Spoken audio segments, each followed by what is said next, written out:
नंदन one में कई दिनों से जोरों की बारिश हो रही थी। भारी बारिश के चलते कालू का घर टूट गया था।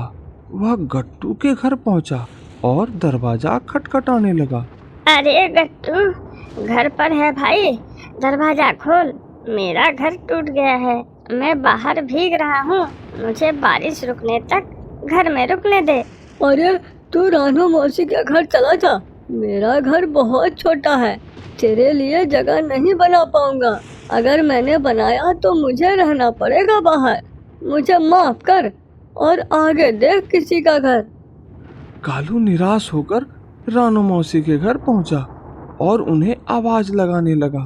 रानू मौसी ने गेट खोला। अरे बेटा, क्या हुआ? इतनी बारिश में यहाँ क्या कर रहा है? चल अंदर आ पहले। कालू अंदर जाकर सारी बात बताता है।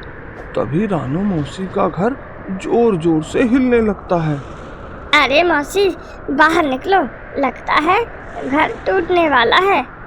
वे बाहर निकल जाते हैं। देखते ही देखते उनका घर हवा में उड़ जाता है। चलो मौसी, हम कोई मजबूत पेड़ ढूंढते हैं, यहाँ रुकना ठीक नहीं। वे एक बड़े पेड़ पर जाकर रुकते हैं। वहाँ टूनी और उसके बच्चे भी होते हैं।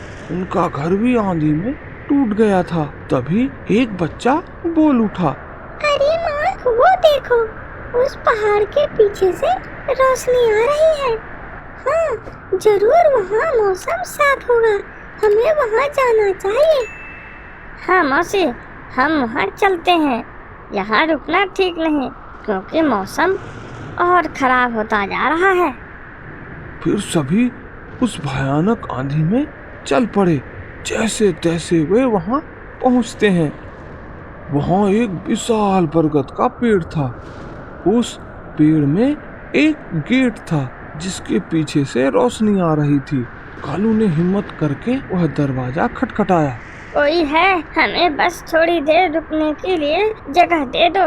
बाहर बहुत बारिश हो रही है, बारिश खत्म होते ही हम चले जाएंगे।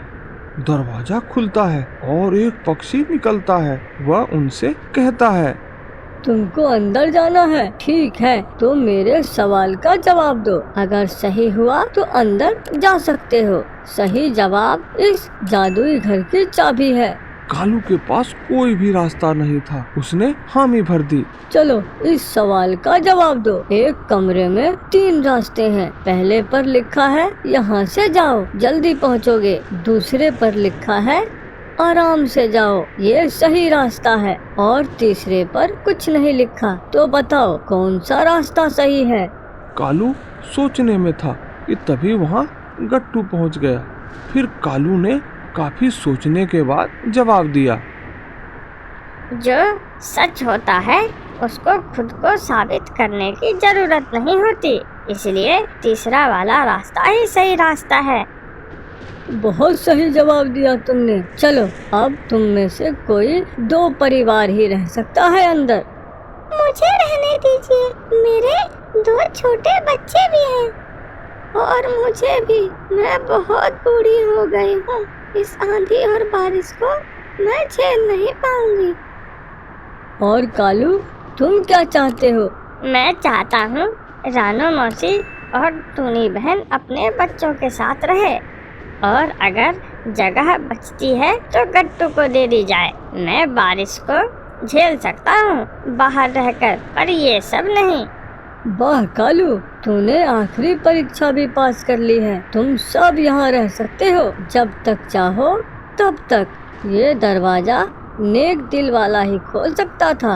अब तुम जब तक चाहो यहाँ रहो। खाने पीने की भी यहाँ कोई कमी नहीं होगी तुम्हें। ये सुनकर सब खुश हो गए। वहीं गट्टू शर्मिंदा था कि उसने कालू की बुरे वक्त में मदद नहीं की, पर कालू ने उसके बारे में हमेशा अच्छा सोचा।